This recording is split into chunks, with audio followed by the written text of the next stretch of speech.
بسم اللہ الرحمن الرحیم۔ علم سینا اور علم سفینہ کا بیسکلی فرق یہ ہے کہ ایک کسب سے ہے اور ایک فضل سے ہے۔ جو علم سفینہ ہے وہ کسب کے ساتھ ہے اور وہ علم الاثار یعنی کہ ظاہری اعمال سے تعلق رکھتا ہے، اور جو علم سینا ہے یہ علم الاسرار ہے، یعنی کہ یہ باطنی احوال سے تعلق رکھتا ہے۔ اب علم سفینے کے لیے تو کتابیں ہیں، مدرسے ہیں، باقاعدہ درس و تدریس ہے، لیکن علم سینے کے لیے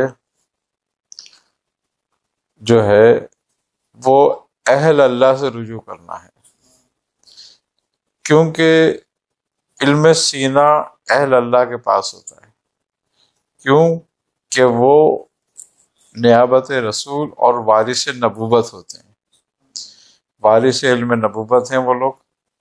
تو نبی کریم صلی اللہ علیہ وسلم سے دو ہی طرح کے علوم صادر ہوئے، جس کو ہم ایک علم سفینہ کہہ دیتے ہیں اور ایک علم سینا۔ سفینہ جو ہے وہ عوام الناس کے لیے ہے، اور سینا جو ہے وہ خواص کے لیے ہے۔ اب خواص میں وہ لوگ ہوتے ہیں جو باقاعدہ طور پر کسی پیر و مرشد کے، کسی بزرگ کے، کسی ولی کے تابع ہوتے ہیں اور ان سے باقاعدہ اس کی تعلیم و تربیت لیتے ہیں، پھر علم سینہ کھلتا ہے۔ علم سینہ اللہ تعالیٰ کے اسرار سے ہے، اور یہ کسبی نہیں ہے، یہ وہبی ہے، فضل جس پر ہو جائے۔ تو بات یہ ہے کہ علم سینہ جو ہے وہ کسبی نہیں ہے، وہبی ہے، اور علم سفینہ جو ہے وہ کسبی ہے۔ جتنی کتابیں پڑھے گا، جتنے مولویوں سے ملے گا، جتنے استادوں کی خدمت میں رہے گا، اتنا زیادہ علم حاصل کر لے گا۔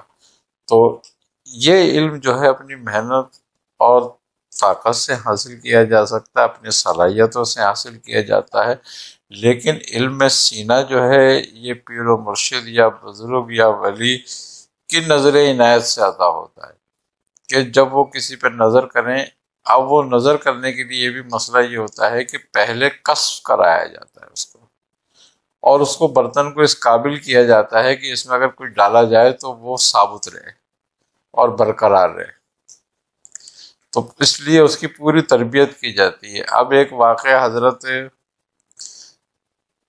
جلال الدین رومی رحمۃ اللہ علیہ کا ہے کہ آپ کے بارے میں یہ ہے کہ آپ ایک دفعہ بیٹھے ہوئے علماء کو درس دے رہے تھے، اور روم کے بڑے بڑے جلیل القدر علماء جو ہیں ان کی خدمت میں بیٹھے ہوئے تھے، اور وہ درس کر رہے تھے اور درس دے رہے تھے، اس میں ان کے شاگرد بھی تھے۔ تو اتنے میں ایک مجذوب آ گیا فقیر، اور وہ آن کے کھڑا ہو گیا اور سنتا رہا کافی دیر تک۔ تو اس نے مولانا جلال الدین رومی سے پوچھا کہ مولانا یہ کیا کہہ رہے ہو تم، یہ کون سا علم ہے؟ تو انہوں نے کہا جا تو دیوانہ آدمی، تجھے کیا لینا دینا اس علم سے، یہ تیری سمجھ میں نہیں آئے گا، یہ علم کا تجھے نہیں پتا۔ وہ مظلوم پھر کھڑا ہو کے سننے لگا ان کی باتیں، فقیر۔ تھوڑی سی دیر کے بعد وہ فقیر اٹھ چلا، اور انہوں نے آپ کی کتابیں اٹھا کے تالاب میں پھینک دی۔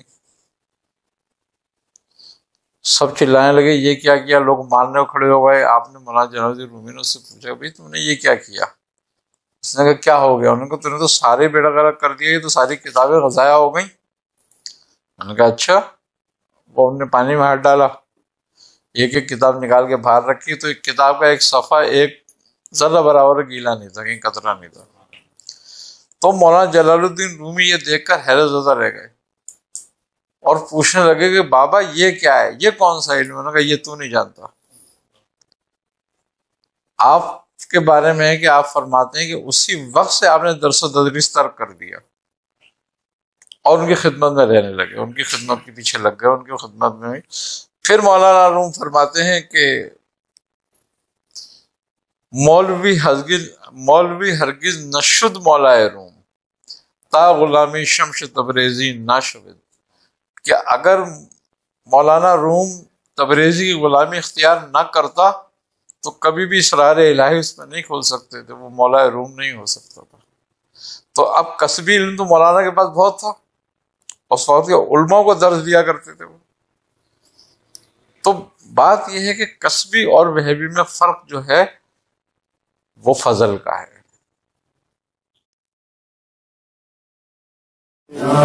فیض کا دریا شارف آپ ہی کو ہے، میرے مرشد میرے آقا شارف آپ ہی کو ہے۔ تمہارے در پہ جو آیا خدا کو اس نے پہچانا، تمہارے در پہ جو آیا خدا کو اس نے پہچانا، خدا کو اس نے پہچانا۔